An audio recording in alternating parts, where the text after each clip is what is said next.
and I will answer those for you. Otherwise, I don't want to take up too much time, so I'm going to pass it over to Jacque so she can introduce herself, and Jordan. What's up, y'all? Hi, I'm Jacque. I coach the BMV team from Portland, and we have had the privilege and pleasure of working with a lot of Verselandia poets throughout the past 4 or 5 years. And I teach, I write, I spend a lot of time protesting, especially in the last year, kind of all things social justice. And so I love using slam poetry as a way just to like get at some of those issues and talk about them in ways that maybe get a different crowd to listen to. So I'm happy to be here with y'all. And I'm going to pass the mic over to Jordan. Hey guys, my name is Jordan Wolmut, as you can see probably. I don't know, me, I really use poetry as an escape whenever I have nothing else. Like, not all the time you can always get up and go play a sport. Like, that's another escape for many people, including me. Like, that was another one of my escapes. So, like, if it's like 3 in the morning and if I'm going through something, I write. It's always a good escape. And you can trust paper with anything, honestly. But yeah, I'm Jordan. I've been doing poetry since probably 5th grade, but performing since 8th grade. I was with Jacque. Been in this game forever, okay? But yeah, that's pretty much it. Yeah. Also, Brave New Voices too was a good experience to get to travel and perform with a bunch of like poets from all over the country and from another country. So it's like really, really good experience. But yeah, pass it back. And I'm trying to get in the practice of just regularly talking about pronouns and letting folks know so we can make sure and talk to each other respectfully or how folks want. So my pronouns are she, her, and I'm going to ask Jordan and Olivia to share theirs as well. My pronouns are also she, her. My pronouns are also she, her. And I didn't introduce myself earlier, but my name is Emily. I work with Olivia here at Literary Arts, and my pronouns are she, her. And it looks like Jacque accidentally closed out of the meeting, which is okay. But Olivia, do you want to? Oh, there she goes. She's back. I'll hand it back over to her then. Welcome back.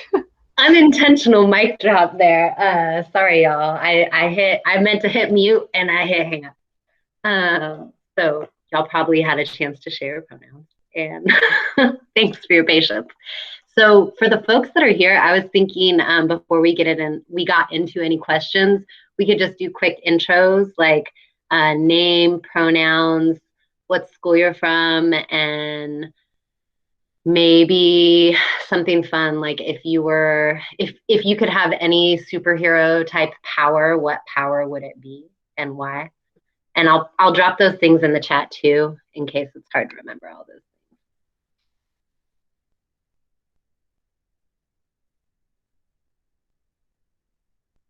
things. Jordan, do you want to let us know your superpower so we can give our guests like a minute to think about it?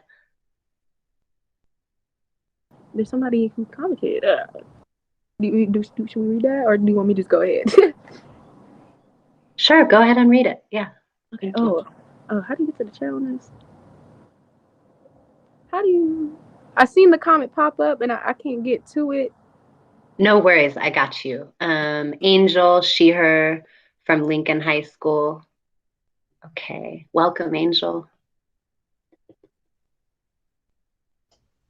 And then if you want to see the chat, just a heads up, Jordan, I guess I'm not sure if it looks like this on your device, but it should look like a little chat box button that you can click on and it might pop up, but I'm not sure actually on mobile. You're raising your hand though. It's okay.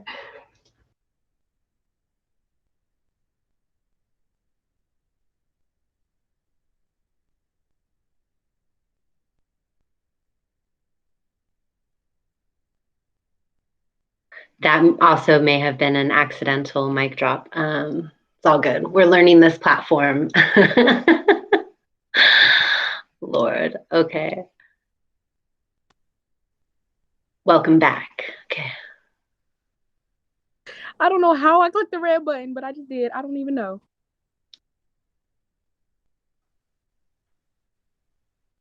All right. So did you, either one of y'all, Angel or Angel, I'm not sure like how you pronounce your name, and Jordan, does either one of you all want to like share if you had a superpower, like what it would be and why? Oh yeah, I would like to share. If I had a superpower, I think it would be flying, cause like I really like views, like high up views, and also I just like to feel light. I would like the feeling of being weightless, and being able to fly and not walk and not pay for a car or car insurance. They have fly insurance, though. I don't think they have that, right? So exactly, that's why I fly.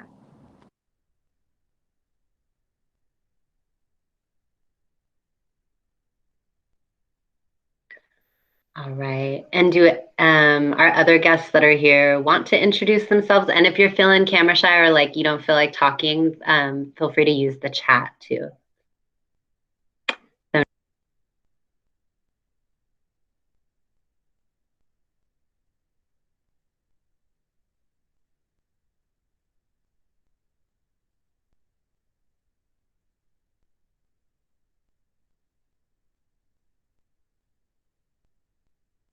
I feel that. That's a good one. So I'm reading Angel's comment. Superpower for me would be the ability to not forget things that I want to remember. I really feel that.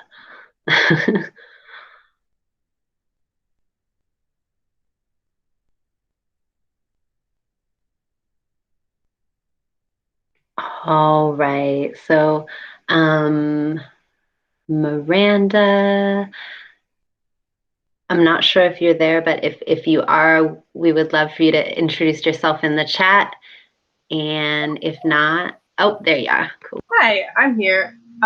Olivia let me sit in on this meeting. I'm a student journalist and I'm writing about Verselandia. But if I was a superhero, I would also love to fly. Fast. I want to fly super fast so I can travel all over the world, faster than walking. And thanks for letting me sit in, everyone. Yeah, thanks for joining us. I'm gonna go ahead and mute because my dogs are freaking out. Okay. Classic. I feel like we've had every like classic Zoom thing in this meeting already, right? Like somebody accidentally hangs up, the whole like, are you there? Dogs barking. Maybe one of my roommates will walk through any second. All right. So I think we've given enough time for folks to show up. Maybe folks are just really busy today, and that's okay.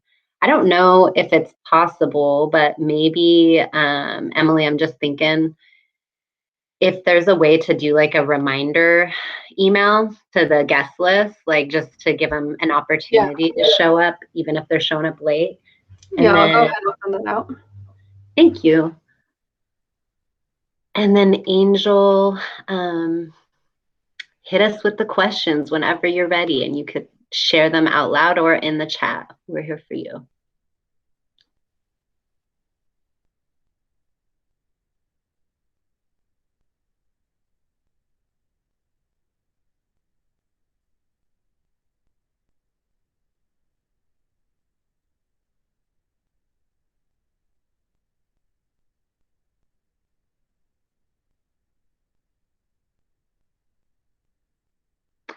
Absolutely. So, by an introduction, do you mean just like an explanation of what it is, or?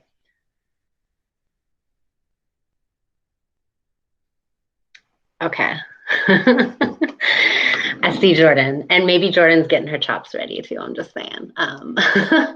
So poetry, it's like the way I think about it is kind of like poetry and hip hop in one, and it doesn't have to be hip hop. So maybe I should back up my definition. It's like poetry with flavor. So it's like poetry where like expressing yourself in the spoken word and sometimes engaging elements of rhythm, elements of theater. Jordan, what else do you want to add? I I personally feel like, I'm sorry, I'm getting a little excited about this. I love, when people join the crew. But poetry, like a poetry slam, I feel is like a stage where you can just let it all out and be comfortable. Like poetry slams is a very open space. Like you can like I don't know how to explain. Like everybody supports everybody when you're on a poetry when you're doing poetry. Like it's like like you said, like a mix with theater and like music. Like because a lot of people, you would be surprised, start out like rapping and then they got into poetry. Like or they started writing poetry and they got into rapping. Like you'd be surprised. And like also poetry doesn't necessarily have to rhyme. Like literally you could just write how you feel. And like when you perform it, you just gotta like try to sorry. Now my phone's dying. But try to like bring the crowd into it and try to make the crowd feel what you feel, like, So that's how I like to see it. It's like put the crowd in your shoes. Like, yeah, that's how I like to see it.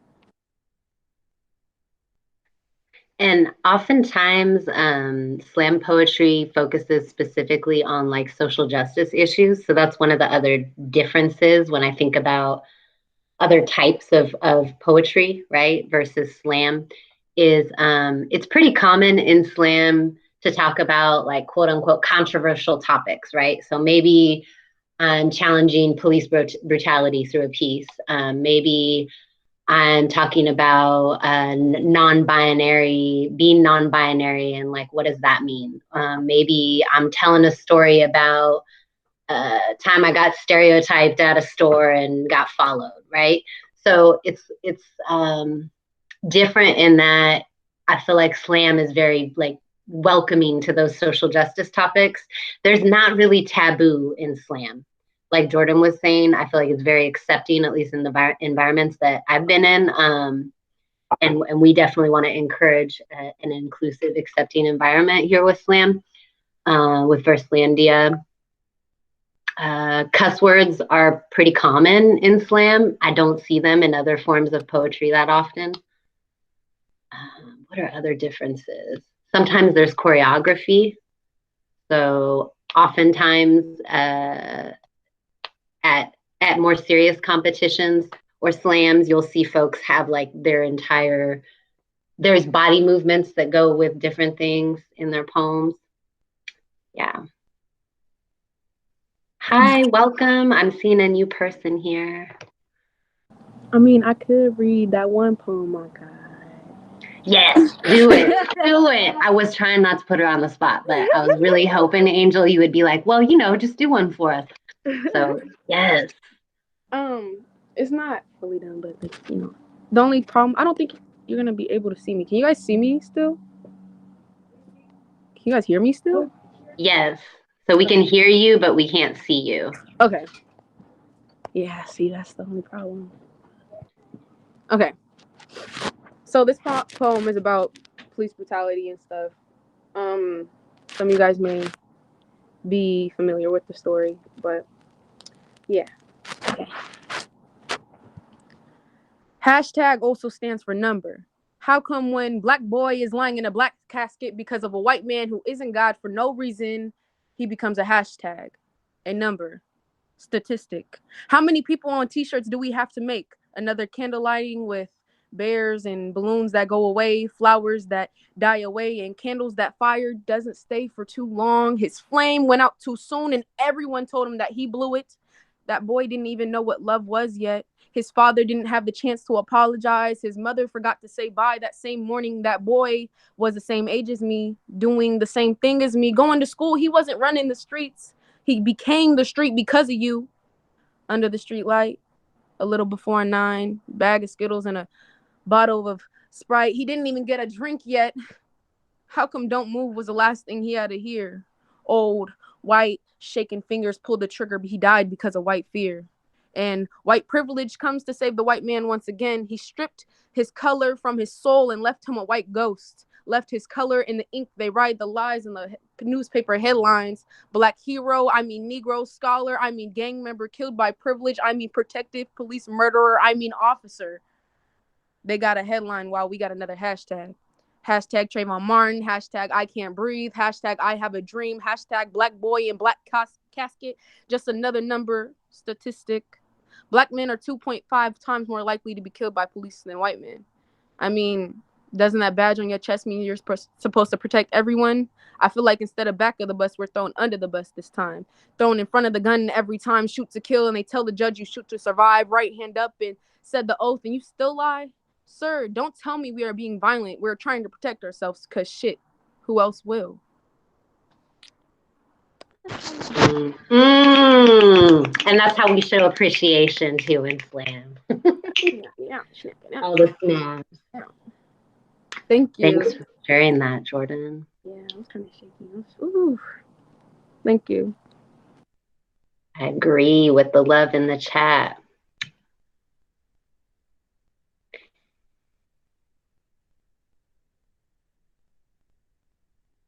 Yes, I did write that. I actually wrote it while I was working with Brave New Voices. Jackie and Olivia were there. You know, they're like my best buds. You already know the vibes.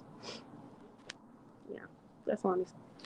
But yeah, like you can literally do the same thing. Like you just got to put your heart and your mind into it. Like literally, I shake after performances because I put so much emotion into it. Like, yeah. Any questions? Thank you for sharing that. I'm really looking forward to hearing all of your poems, and thank you so much, Jordan. I do see one in the chat here. Is there a certain type of topic we have to write about? And it is open. Yeah, it's up to you. I would say, go ahead, Jordan. Go ahead. All I'm gonna say is like, yeah, it's open. You can write whatever you write about. You can write about a pickle. You can write about a nickel. You can write about a lollipop. Like, you love that lollipop? Go ahead, write about it. Those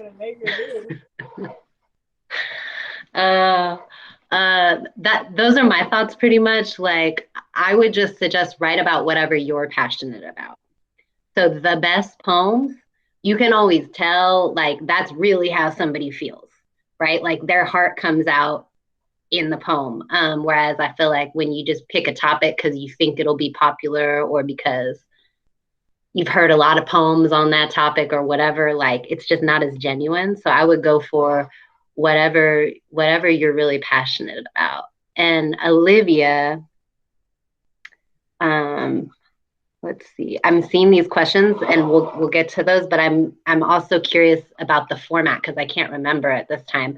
For new folks, how many poems will they be submitting? And then how many would they be doing if they were to make it to the final round? So you're submitting one poem. I think that if you've done Verselandia before, like through school slams, you might do more than one at school slams. But for this open submission round at the beginning, which is from March 19th to the 31st, you're just submitting one poem in a video of you doing that poem. And then if you move on to the finalists, you'll be recording two poems. So one for like the first round of the finals, and then if you move on, then there will be another poem of yours shown. And you can repeat your submission poem if you want to. It's totally up to you. You totally can. You totally don't have to. But you should have a maximum of 2 poems for like the entire competition. And yes, and then I do see Angel asked another question. How long are the poetry slam performances usually? So that kind of depends. If you're in a competition, usually like doing a slam, usually there's a time limit, anywhere from 3 minutes to 3 minutes and 30 seconds. For Virtualandia specifically, it's 3 minutes with a 10-second grace period. Because it's a recording, the grace period is sort of like, you can just make a 3-minute and 10-second poem if you want. The grace period's more important for if it's actually live. But yes, so for this specifically, 3 minutes and 10 seconds. But I mean, if you like look up poems on YouTube, and you're just like going around on like Button Poetry or Brave New Voices or something like that, there's some poems that are like 5 minutes. There's some that are a minute and a half. It's really just kind of as much time as you want to say what you want to say. So, yeah. Thanks. So for Virtualandia, if they happen to go over the 3-minute, 10-second mark, is there any penalty, or is it because it's virtual, not a big deal? Yeah, so there will be a penalty. And standard, we tried to keep it as like close to Verselandia rules as possible. So there is a time penalty, and it's half of a score point for every 10 seconds you go over. So if you have a 3-minute and 20-second poem and it was, scored an 8, it'll just be down a 7.5, down to 7.5. So that's what it is. Thanks. Yeah.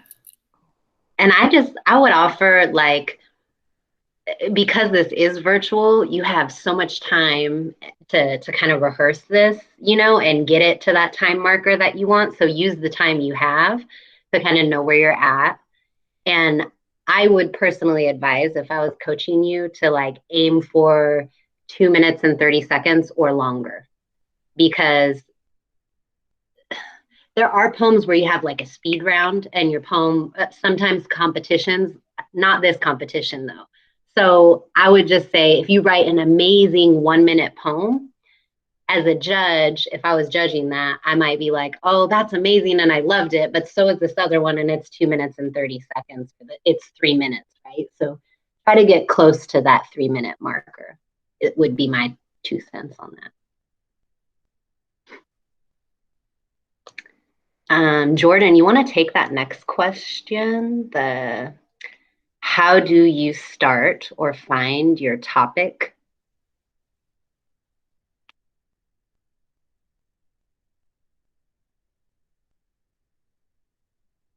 Not that I'm mute. I keep forgetting. Like, I just realized my camera was off, and I just realized that I was on mute. Like, wow, that's great. But so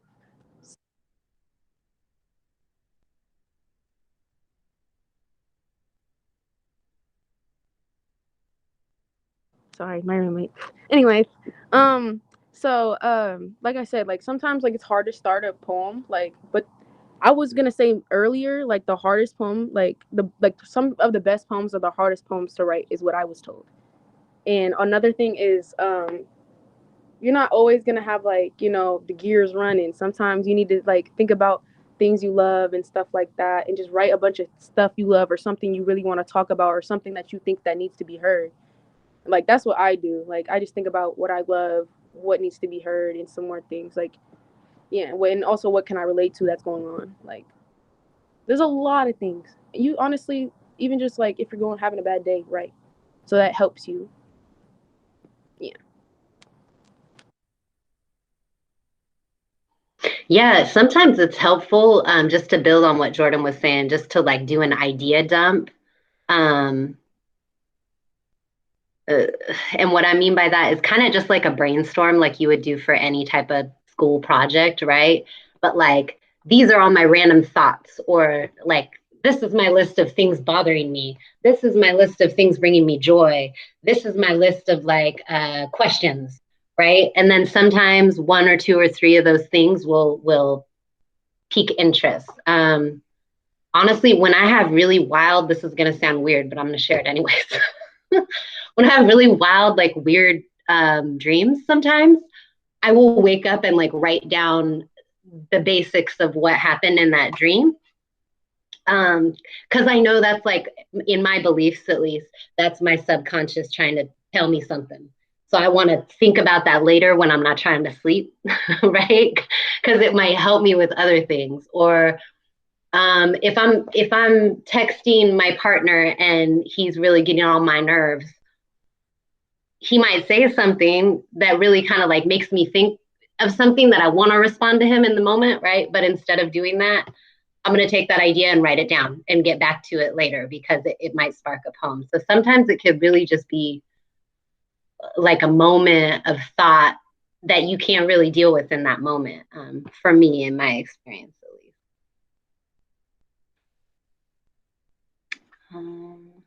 Let's see. And so I do want to stress this too, because I've been to a lot of slams. We love the social justice topics, the heavy like thinking about all the isms, and we also love the fun, light-hearted joyful poems. So don't feel like you have to write about a heavy topic if you don't want to, because I caution folks against that, I guess, because it is, you are choosing, if you submit your poem, to share it with the world, right? It could potentially go viral. So I just think you need to think about that when you select your topic and make sure that you're okay with that, So sometimes, like if it's really personal and about something private and you want to share that experience with other folks, it's up to you. But like things like using specific names, you might want to think through those things and think about like, maybe I shouldn't use somebody's specific name about this specific incident if it caused people harm or trauma. We could talk more if you want to talk about that individually, but just something to think through from seeing lots of slam throughout the past 10 years of my life. I would like to add on what you said about the heavy topic too. Like literally the first poem I performed for Verselandia was a funny poem. Like literally it was honestly supposed to be a sad poem, but everybody found it funny and they loved it. Like it does not have to be a really hard poem. Like people love to laugh. Like, there's like, you can do a laugh poem, you can do a happy poem. People love happy poems too. Like you can do whatever kind of poem you want. Just saying. Jordan, I'm wondering if you wouldn't mind sharing. And sorry, Olivia, I saw you just unmuted yourself. But I was just wondering if, Jordan, you could share a little bit about what it was like for you personally to prepare for the first time that you competed in Verselandia and like how you just approached it and stuff. Because I think that's a lot like, what folks here might be thinking about. My first time, like honestly, like last year, like that year I won. Yeah, that was the first year I competed, and I didn't know what to expect. Like my friend, she competed in Verselandia. She was like telling me stuff about it. So I kind of took some like topics and ideas from what I heard from her. So kind of like this, kind of a Q&A, but just between me and her. And like I kept practicing. Like I was practicing at school. I was practicing at lunch because I really wanted to have the poem remembered it down. Like, and so like I just practice a lot, and also I just love reading my poetry, and people love hearing me read. Like my volleyball coach, she was also a teacher of mine, so like I would go in her class during lunch, she'll close and lock the door, and I'll just perform it on a desk in front of her. Like she was very helpful, and I would go home and like I would just practice in my room. Like literally one of the poems it was not done, and like I had to finish it the night before, so I had to remember the last bunch from like literally the night before. And if you just believe in yourself, you can do it. Like, it was a very fun process. It was like I have really bad anxiety, so I was really nervous. And like, I just had an open mind though. I was really excited to hear different poetry, and like, I'm excited to hear different kids with the like same age as me. Like seeing some relatable things, and it was very very like, it was so fun. Like you met so many other poets, and like they were just so supportive. So it was.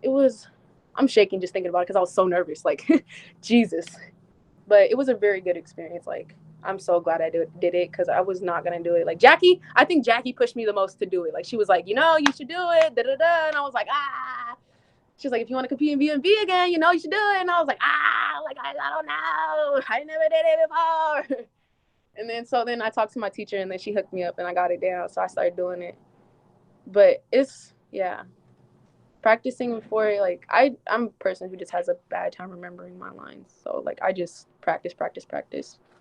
So that's basically all I did, because I was still playing sports too, so it was like juggling. But yeah, also recording yourself saying it too. Recording yourself saying it helps so much. So yeah.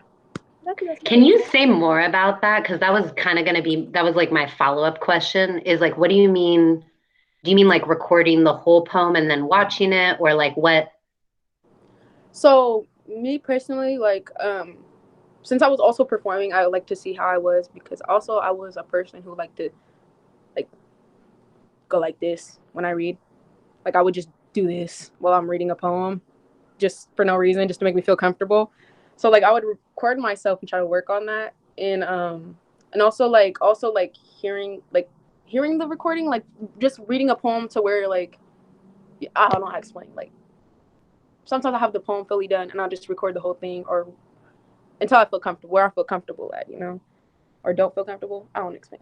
But I usually record the whole poem and just listen to it over and over again, because like it's gonna soon be like I don't know. My poems are kind of like a rhythm. They get like a rhythm down. So I record it and I just listen to it a lot. That's how I like get it down.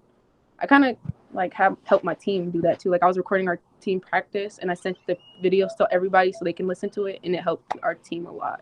So I feel like recording was like a big help. Cause like, yeah, I don't know, just because sometimes you don't always want to get up and say it, because like sometimes you can't always do that, you know. Sometimes you just want to say it to yourself. So if you have that recording, you can hear yourself and it helps. I don't know how to explain it, but it gets stuck in your brain. Thank you. You explained it great. That's great. And that's a trick that I used way back in the day too, like before I had students, when I was performing a lot. I think the audio piece is really important, because like there's different ways to memorize, and Jolly and I are going to talk about this like in our workshop in about a week. So I hope y'all come back for that. We'll go into more detail. But like one thing that works really well for some with writing is, you know, after they've written their piece, they might be practicing it in chunks. So you could think about it like when you write an essay, you've got paragraphs, right? In slam poem or songs, right? You've got verses or chunks of writing.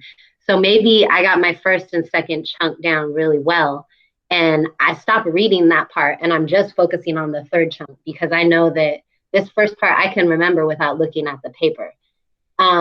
But there's that one line in the third chunk that I just always forget, right? Maybe if I record myself and I listen to it, then I'm actually stimulating a different part of my brain.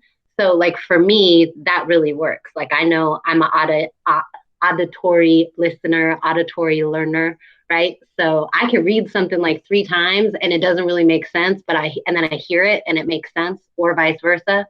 So I would experiment with all of those techniques is what I would suggest there. Back in the day too, before all of these devices and things, if you know you have that one line that like just gives you trouble, this might sound silly, but I would write like 2 or 3 words on my hand, or like on the inside of my wrist. If it was really just like you're down to where you have the whole poem down, but then 3 out of 4 times or whatever, that one line you forget, like maybe you could always throw in some choreography with that line. So maybe like when I touch my chest, I'm thinking of one of Jolly's poems, like where he does this thing where my heart keeps beating, like, you know, like I know for him when he does that, that helps him with that line until he had that poem down. Just little tiny, really techniques from memory. Let's see, more questions. Is it mandatory? No, it is not mandatory at all. And one of the beautiful things about, I want to encourage you to memorize your pieces if you can, but if you don't, that's fine. Like please do still submit it. Just as a songwriter and someone who has written a lot of poetry, I think when you have it mostly memorized, it allows you to like say your words with conviction or with the entire emotion. Whereas when you're reading it, you're still feeling it out a little bit. With the virtual setting, I guess if you're really feeling like, man, I procrastinated too long and I need the words in front of me, or I just didn't have time, or whatever it is, that is the beautiful thing of like, you could have it up on your screen and be talking to your camera at the same time and nobody knows that. So except for you. Yeah, I was going to say the same thing. Just like slam is performance poetry. So even if you are reading it, that's totally fine. Just make sure you're performing it as well as, you know, reading it. It shouldn't feel necessarily like a speech, maybe. Although there are some people who give speeches like they're really performing and really like giving it their all. So that's a different thing. But no, it's not required to have it memorized. You just want to be like comfortable with your work and really like be present and give your words meaning, but yeah, not required.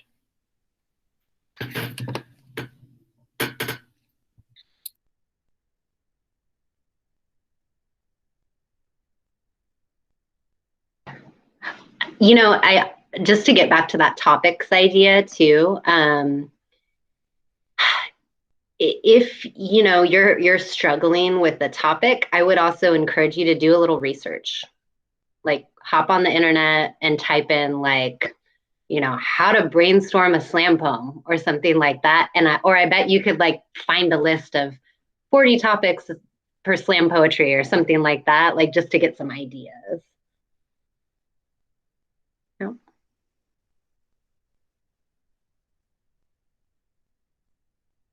I think it was at like a writing conference, maybe like 2 years ago. But saw someone perform a slam poem that started with talking about like snow cones and shaved ice and how they would just like buy them from a cart randomly, like somewhere in their neighborhood. And it turned into a poem about gentrification, but it was like the metaphor was like very, very consistent. It was really creative. I hadn't heard, you've heard poems about gentrification. You haven't heard a lot of poems about snow cones. And it was really, really impressive. So I think there's a lot of ways to like talk about the heavy things still without only talking about the heavy things.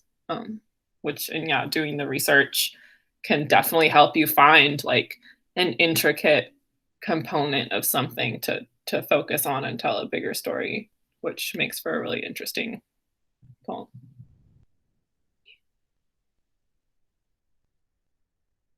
So true. I think Olivia brought up a really, really good point. Imagery goes a long way in poetry, right?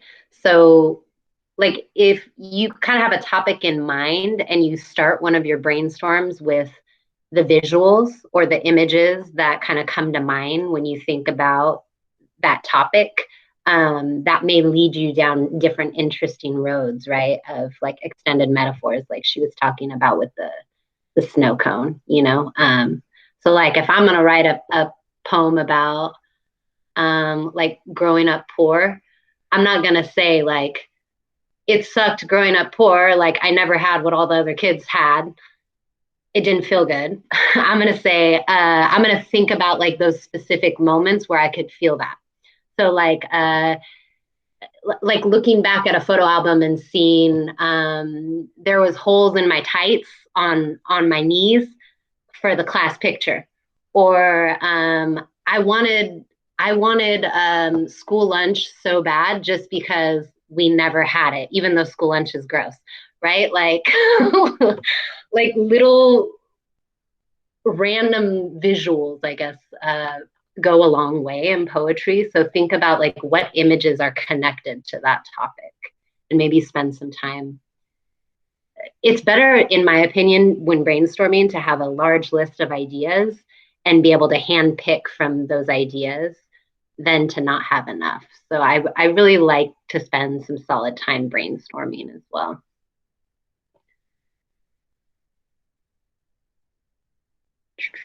Jordan, what advice would you give someone who had never been in a slam poetry competition before, or who had never written a slam poem before?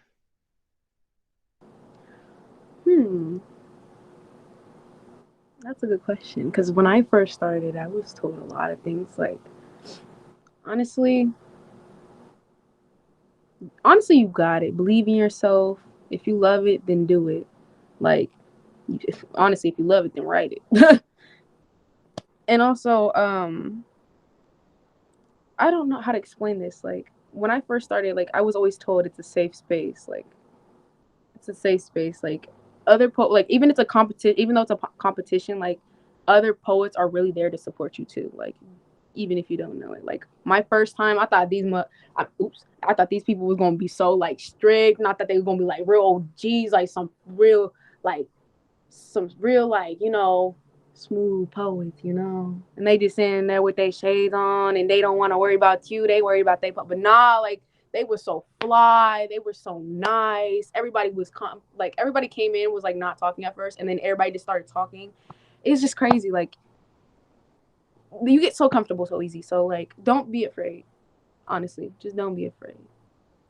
And I don't know what people's ideas of poetry are nowadays, but don't let nobody stop you from doing what you love. Cause that almost happened to me, and I'm just so grateful I kept going. So poetry saved me through a lot of things. That's all I'm gonna say. So yeah, if you love it, then write it. Love it, keep going. Thanks, Jordan. Of course. Any other questions from students?